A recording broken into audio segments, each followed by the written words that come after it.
Assalamualaikum warahmatullahi wabarakatuh. Alhamdulillahilladzi khalaqal mauta wal hayata liyabluwakum ayyukum ahsanu amala. Asyhadu an la ilaha illallah wahdahu la syarikalah wa asyhadu anna Muhammadan abduhu wa rasuluh. Allahumma salli wa sallim ala nabiyyina Muhammad wa ala alihi wa sahbihi wa man walah. Amma ba'd. Para jamaah yang dirahmati Allah, alhamdulillah pagi ini kita bisa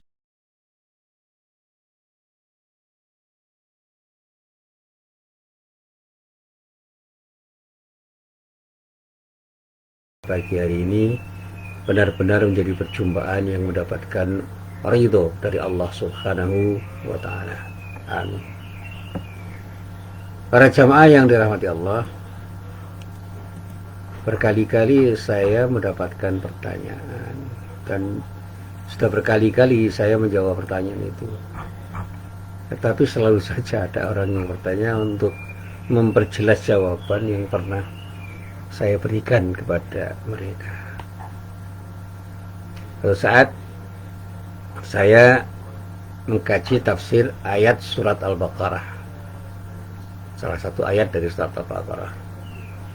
Pada surah Al-Baqarah itu ada salah satu ayat, yaitu ayat 143, yang di dalam ayat itu ada kata ummatan wasata.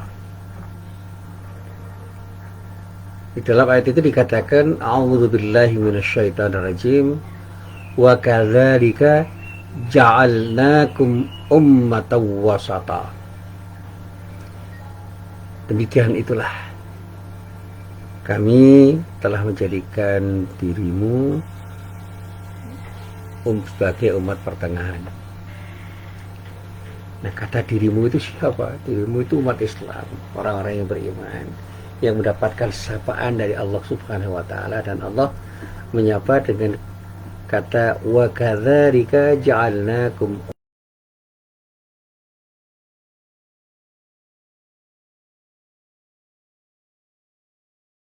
Bahwa kata ini adalah penegasan. Ketika Allah mengatakan ja'alnakum, itu artinya memfungsikan, menjadikan sesuatu yang sudah ada menjadi sesuatu yang berguna, bermanfaat, berfungsi, berfaedah, fungsional. Dan Allah menyatakan dengan kata kami itu di samping punya makna ta'zim sebagai penghormatan, juga ada pernyataan yang tersirat bahwa Allah melibatkan hambanya untuk menjadi bagian dari hamba-hamba Allah yang terlibat dalam proses menjadikan orang-orang yang disebut di dalam ayat ini sebagai kelompok orang yang pada akhirnya akan menjadi umat wasata. Nah, umat wasata itu terjemahan harfiahnya adalah umat pertengahan. Nah, kata pertengahan inilah yang kemudian ditafsirkan oleh bagi ulama dengan pengertian yang beragam, tetapi substansinya satu, yaitu umat yang bisa menjaga keseimbangan, umat yang bisa menjaga harmoni, umat yang menjaga keserasian, umat yang mampu menerjemahkan apa yang disyariatkan oleh Allah itu menjadi satu penerjemahan yang tepat, menjadi sesuatu yang mewujud dalam kemampuan berpikir, kemampuan bersikap, dan kemampuan bertindak. Sehingga umat wasata itu menjadi umat yang selalu hadir, menjadi umat yang memberi solusi, bukan memberi masalah, tetapi menjadi solusi atas setiap masalah. Karena mereka menjadi umat yang selalu bersikap bijak dalam hal apapun, dimanapun dan kapanpun. Dan tentu saja penafsiran-penafsiran seperti ini menjadi sesuatu yang bisa kita kembangkan dalam konteks kekinian dan kedisinian. Nah, untuk apa Allah menjadikan umat Islam, orang-orang yang beriman ini menjadi ummatan wasata? Ditegaskan oleh Allah, litakunu syuhada'a 'alan nas. Agar kamu sekalian, hai umat Islam, menjadi saksi atas perbuatan manusia. Jadi apa yang dilakukan manusia itu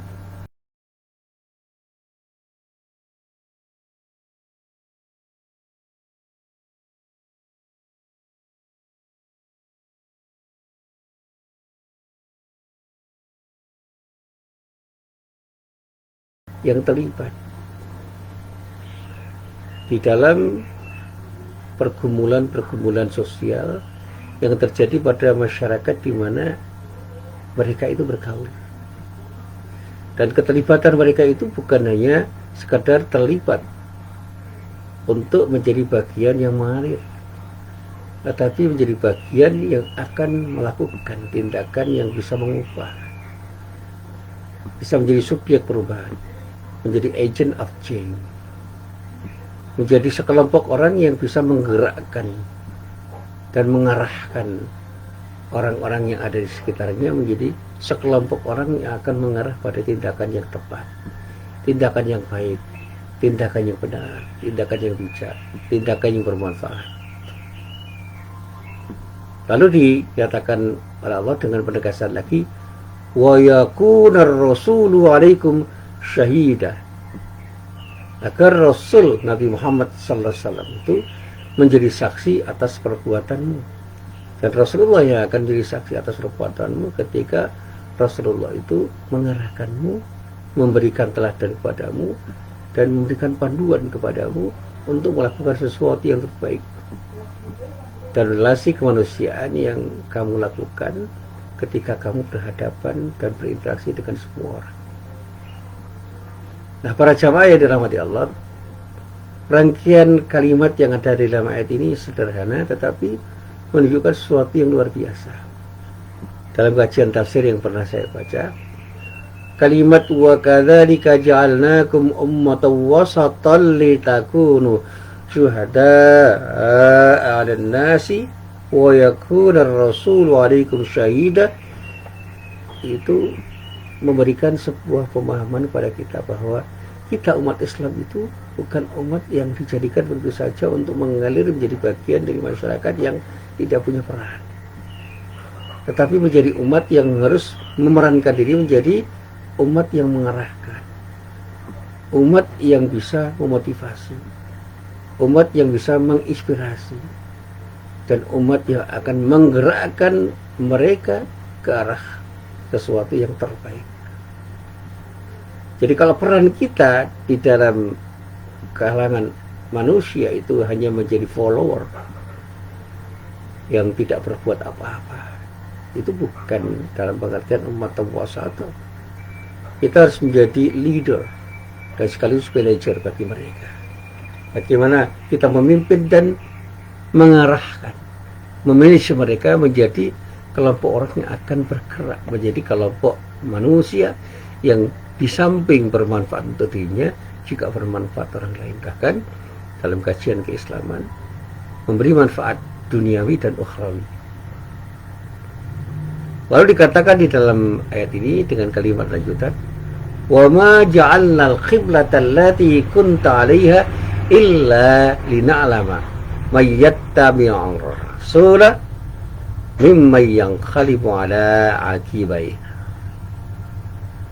Kami tidak menetapkan kiblat yang dulu namanya Baitul Maqdis, yang dulu kamu berkiblat kepadanya, kecuali agar kami mengetahui dalam kenyataan siapa yang mengikuti Rasul dan siapa yang berbalik ke belakang.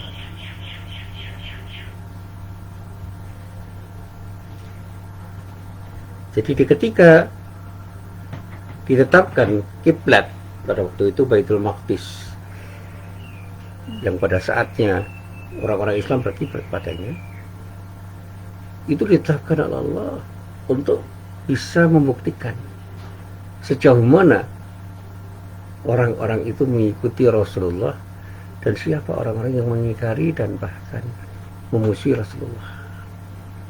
Karena ketaatan pada Rasulullah itu adalah sebuah pembuktian bahwa kita ini memang menjadi hamba Allah yang selalu ingin menjadi hamba yang terbaik. Dan ketika Rasulullah diutus oleh Allah untuk menggerakkan umat Islam ketika beribadah dengan cara menghadapkan kiblat ke sebuah tempat yang ditunjuk oleh Allah, semua bertaat. Dan pada saat taatan itu terbangun, mereka disebut sebagai umat yang ideal. Tapi di antara mereka ada yang tidak taat, bahkan membangkang terhadap apa yang ditunjukkan oleh Allah melalui Rasulullah Nabi Muhammad SAW. Nah,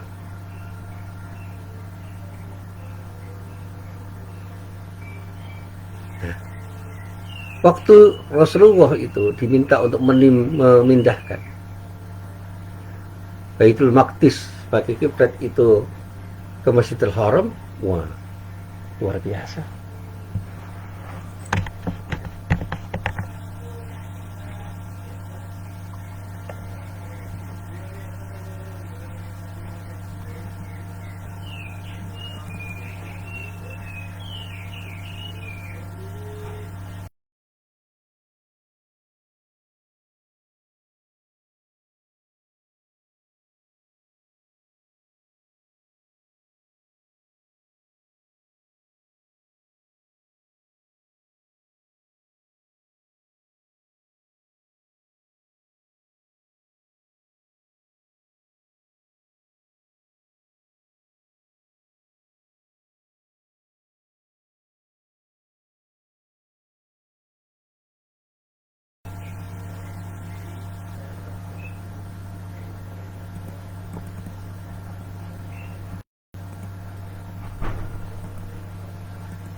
Ya, Assalamualaikum warahmatullahi wabarakatuh.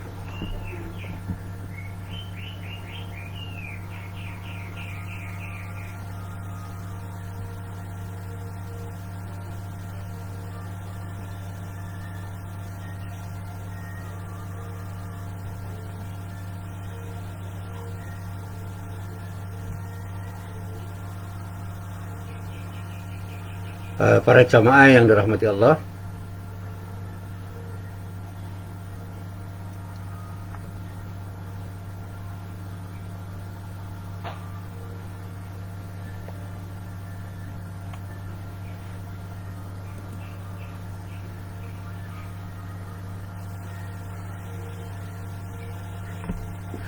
hari ini saya agak terganggu karena ada beberapa hal yang di dalam komputer saya ini ada kerusakan. Dan baik, kita teruskan dulu. Di dalam ayat yang terdapat di dalam surah Al-Baqarah ayat 123 ini memang dikatakan oleh Allah bahwa pemindahan kiblat ini memang berat bagi orang-orang yang tidak paham dan tidak percaya. Tetapi bagi orang-orang yang percaya, pemindahan kiblat itu menjadi sesuatu yang menjadi pilihan, yang pada saatnya memang menjadikan orang-orang yang beriman itu menjadi mantap untuk berpindah, karena ini petunjuk Allah melalui Rasulullah. Dan pada saatnya memang umat Islam itu kemudian mau mengikuti apapun yang datang dari Allah melalui Rasulnya. Ya. Nah, inilah yang dikatakan di dalam ayat selanjutnya, in wa in kana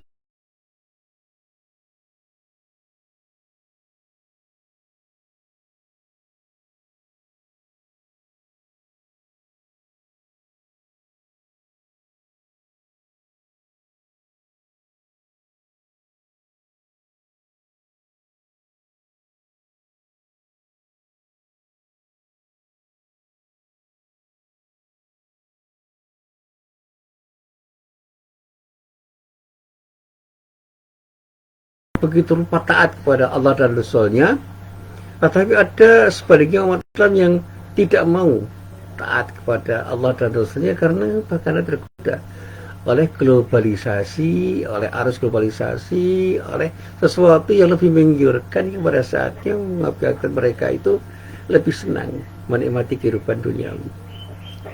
Nah, kenikmatan-kenikmatan yang datang dari Allah berupa sesuatu yang secara duniawi menyenangkan itu akan menggoda mereka menjadi kelompok yang akan terus menjadi penikmat-penikmat kehidupan dunia dan lupa bahwa itu adalah bagian dari nikmat yang harus disyukuri oleh mereka.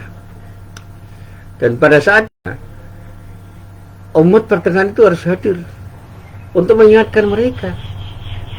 Sekarang ini saatnya kita menghadapi tantangan yang berat untuk menjadi sekelompok orang yang pada akhirnya harus menunjukkan bagaimana kita memastikan diri kita sebagai orang yang taat pada Allah dan Rasulnya, sehingga kita benar-benar menjadi orang-orang yang akan bisa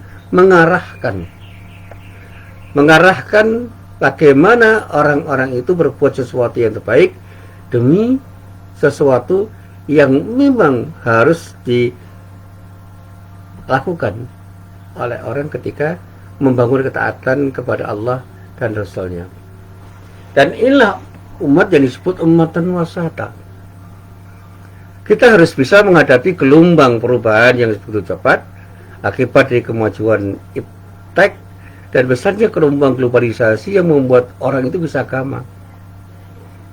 Nah, para jamaah yang dirahmati Allah, disinilah saya ingin menyatakan kembali pernyataan Bapak ulama tentang ciri ummatan wasata. Yang pertama, ciri ummatan wasata adalah umat yang bisa membangun keseimbangan antara hak dan kewajiban. Kita bebas untuk melakukan sesuatu, tetapi kita juga harus mengimbangi dengan sesuatu yang membatasi diri kita. Nah, dalam konteks inilah kita harus tahu bahwa Allah memberikan kemampuan untuk berpikir yang disebut dengan hikmah, sehingga kita bisa melakukan tindakan yang terbaik untuk bisa meraih hak-hak kita dan sekaligus melaksanakan kewajiban-kewajiban baik secara vertikal maupun secara horizontal. Kewajiban kita sebagai hamba Allah selalu kita tunjukkan bagaimana kita membangun kualitas kita di dalam beribadah pada Allah, dan pada saatnya ketika kita bermuamalah kita harus memberikan sesuatu yang terbaik pada semua orang yang bermuamalah dengan kita, bahkan tidak hanya orang tetapi makhluk-makhluk Allah yang lain yang harus kita perlakukan dengan perlakuan yang seadil-adilnya. Kemudian ciri yang kedua, bagaimana kita mau keseimbangan antara kehidupan duniawi dan ukhrawi, sehingga secara materi kita boleh kaya, tapi jangan lupa ada hal-hal secara spiritual yang kita lengkapi dalam diri kita, sehingga kita tidak menjadikan materi itu sebagai sesuatu yang kita berhalakan. Materi itu yang kemudian kita jadikan sebagai alat, sebagai sarana, sebagai wahana untuk membangun kesetiaan kita kepada Allah, dalam rangka untuk menjadikan diri kita menjadi orang yang semakin dekat dengan Allah, dengan dekatan-dekatan yang lebih berkualitas, karena materi yang bisa kita gunakan untuk mendekatkan diri kepada Allah. Para jamaah yang dirahmati Allah, memang kalau kita melihat sejarah perkembangan peradaban manusia, kita bisa mendapatkan pelajaran yang sangat berharga, bahwa ternyata kegagalan di dalam mencapai keseimbangan itu bisa mengakibatkan malapetaka.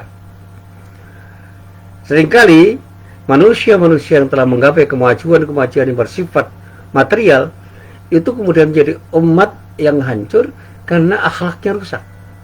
Mereka serakah, mereka rakus, mereka tamak, yang pada akhirnya materi yang berkelimang itu mengakibatkan mereka semakin jauh dari Allah. Mereka memiliki kegelisahan spiritual.